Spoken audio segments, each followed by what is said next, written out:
Namaste, I'm Jevin Dr. Sapna Gelot and my session is on शीत युद्ध अर्थ एवं परिभाषा यानी cold war meaning and definition. द्वितीय महायुद्ध के बाद विश्व में दो महाशक्तियाँ रह गई और इन दो महाशक्तियों के आपसी संबंधों को अभिव्यक्त करने वाला सबसे अधिक उपयुक्त शब्द है वो है शीत युद्ध। द्वितीय सेकेंड वर्ल्ड वॉर से पूर्व यद्यपि अमेरिका और सोवियत संघ में बुनियादी मतभेद थे, फिर भी युद्ध के दौरान उनमें मित्रतापूर्ण संबंध दिखाई पड़ते थे। लेकिन द्वितीय विश्व युद्ध की समाप्ति के बाद तो सोवियत संघ अमेरिकी संबंधों में कटुता, तनाव, वैमनस्य ये अनवरत वृद्धि देखी गई। दोनों महाशक्तियों में राजनीतिक प्रचार का जो संग्राम था वो एक छिड़ गया और दोनों एक दूसरे का विरोध, आलोचना और सर्वत्र अपना प्रसार करने में लग गए। सोवियत संघ अमेरिकी कटुतापूर्ण संबंधों में संपूर्ण विश्व को दो विरोधी गुटों में विभाजित कर दिया। अंतर्राष्ट्रीय मंच पर दोनों ही गुट एक दूसरे के विरुद्ध अपनी स्थिति को सुदृढ़ करने का प्रयास करने लगे।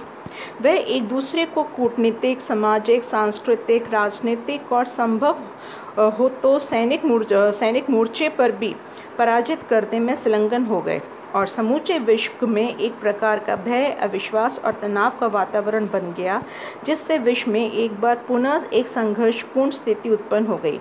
एक नए युग का आविर्भाव हुआ जिसे कि सशस्त्र शांति का युग कहा जा सकता है। द्वितीय विश्व युद्ध अंतर्राष्ट्रीय रंगमंच एक प्रलयकार आणविक युद्धों से संपन्न हुआ और इन दोनों जो भीमकार दानव थे जैसे कि अमेरिका और यूएसएसआर के एक संघर्ष का अखाड़ा बन गया। अगर हम शीत युद्ध शब्द में अगर सोवियत संघ अमेरिकी शत्रुतापूर्ण एवं तनावपूर्ण अंतर्राष्ट्रीय संबंधों की अभिव्यक्ति होती है, जो कि द्वितीय महायुद्धोत्तर विश्व राजनीति की एक वास्तविकता है। इन दोनों शत्रुतापूर्ण संबंधों को हम एक हॉट वॉर या एक गर्म युद्ध में परिवर्तित किए बिना इस शीत युद्ध में एक तरह की वैचारिक घृणा, एक तरह का पॉलिटिकल डिस्ट्रस्ट, एक तरह का कूटनीतिक जोड़ तोड़ या आप एक सैनिक प्रतिस्पर्धा, एक जासूसी, मनोवैज्ञानिक युद्ध और कटुतापूर्ण संबंध देखे गए। शीत युद्ध शब्द का सर्वप्रथम प्रयोग 16 अप्रैल 1947 में बेनार्ड एम वरूच ने दक्षिण कैरोलिना में विधानमंडल में भाषण देते हुए कहा। उन्हीं के शब्दों में We are today in the midst of a cold war. Our enemies are to be found abroad and at home. शीत युद्ध न होते हुए भी युद्ध किसी परिस्थितियों को बनाए रखने की कला थी जिसने प्रत्येक विषय पर विश्व शांति के दृष्टिकोण से नहीं बल्कि अपनी संकीर्ण स्वार्थों को ध्यान में रखकर विचार और कार्य किया जाता था। शीत युद्ध सोवियत संघ अमेरिकी आपसी संबंधों की वह स्थिति थी जिसमें दोनों पक्ष शांतिपूर्ण राजनीतिक संबंध रखते हुए भी परस्पर शत्रुतापूर्ण रखते थे तथा शस्त्र युद्ध के अतिरिक्त अन्य सभी उपायों से एक दूसरे की स्थिति शक्ति को निरंतर दुर्बल करने का प्रयत्न करते थे। ये एक ऐसा युद्ध था जिसने रणक्षेत्र मानव का मस्तिष्क था और ये मनुष्य के मनों से लड़ने वाला युद्ध था। इसे हम एक स्नायु युद्ध या वॉर ऑफ नर्व्स भी कहा जा सकता है। अगर इसकी कुछ डेफिनेशंस को देखा जाए तो जवाहरलाल नेहरू के अनुसार कि शीत युद्ध पुरातन शक्ति संतुलन की अवधारणा का नया रूप है। ये दो विचारधाराओं का संघर्ष न होकर दो भीमाकार शक्तियों का आपसी संघर्ष है। अगर आप इसमें जॉन फॉस्टर डैलिस के शब्दों में देखें तो शीत युद्ध नैतिक दृष्टि में धर्म युद्ध था। अच्छाइयों के लिए बुराइयों के विरुद्ध, सत्य के लिए गलतियों के विरुद्ध और धर्म प्राण लोगों के लिए नास्तिकता के विरुद्ध एक संघर्ष था।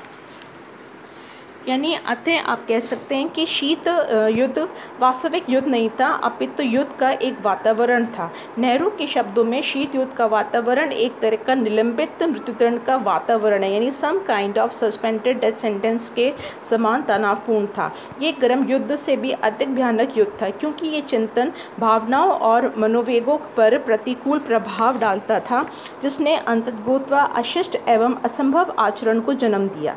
अगर जनरल हम इसको कोल्ड वॉर के कुछ फीचर्स देखें, इन शॉर्ट में तो हम कह सकते हैं कि ये शीत युद्ध दो सिद्धांतों का नहीं अपितु तो भीमाकार शक्तियाँ यानी यूएसए एंड यूएसएसआर का संघर्ष है। ये एक तरह का प्रचार का महत्व था, ये वे एक वाक युद्ध था। शीत युद्ध में दोनों महाशक्तियाँ व्यापक प्रचार, गुप्तचरी, सैनिक हस्तक्षेप, संधियां तथा प्रादेशिक संगठनों की स्थापना करके अपने स्थिति को सुदृढ़ करने में लगी रही। दोनों शिविरों के मध्य तनावपूर्ण संबंधों की स्थिति को शीत युद्ध कहा गया। ये गर्म युद्ध हॉट वॉर से भी अधिक भयानक था और इससे मस्तिष्क में युद्धों के विचारों को प्रश्रय देने वाला युद्ध कहा था। तो हमने अभी पहले क्या देखा कि कोल्ड वॉर क्या है, कोल्ड वॉर का अर्थ क्या है, परिभाषा क्या है। अब इन शॉर्ट में थोड़ा सा देखेंगे कि इसकी प्रकृति क्या है। शीत युद्ध की जो प्रकृति है वो कूटनीति युद्ध सी है, जो अत्यंत उग्र होने पर सशस्त्र युद्ध को भी जन्म दे सकती है। शीत युद्ध में दोनों ही पक्ष आपस में शांतिकालीन कूटनीतिक संबंध बनाए रखते हुए शत्रु भाव रखते हैं और सशस्त्र युद्ध के अलावा अन्य सभी उपायों से एक दूसरे को कमज़ोर बनाने का प्रयत्न करते हैं। दोनों के जो देशों के जो प्रभाव क्षेत्र में लेने के लिए वे मोस्टली क्या करते हैं, अगर सपोज जैसे कि सैद्धांतिक विचारधाराओं और मानवताओं पर बल देते हैं और दोनों देशों को प्रभाव क्षेत्र में लेने के लिए आर्थिक सहायता देना, प्रचार अस्त्र को काम में लेना, जासूसी, सैनिक हस्तक्षेप, अस्त्र सप्लाई, शस्त्रीकरण, सैन्य गुटबंदी, प्रादेशिक संगठनों का निर्माण आदि शीत युद्ध के अंग हैं। वस्तुतः शीत युद्ध का बहिष्कार या त्याग नहीं बल्कि सिर्फ दो महाशक्तियों के टकराव की अनुपस्थिति थी। शीत युद्ध के तमाम वर्षों से तीसरी दुनिया में व्यापक घातक मुठभेड़ें होती रही और इसके कारण से देखते हैं कि परोक्ष रूप से महाशक्तियों की प्रतिस्पर्धा साफ झलकती थी। प्रसिद्ध विद्वान ने इसाक ड्वेशर ने लिखा है कि शीत युद्ध की प्रकृति ब्रेस्ट-लिटोव्स्की की प्रसिद्ध घोषणा की याद दिलाने वाली है, जहां उसने कहा था कि ना युद्ध है और ना शांति।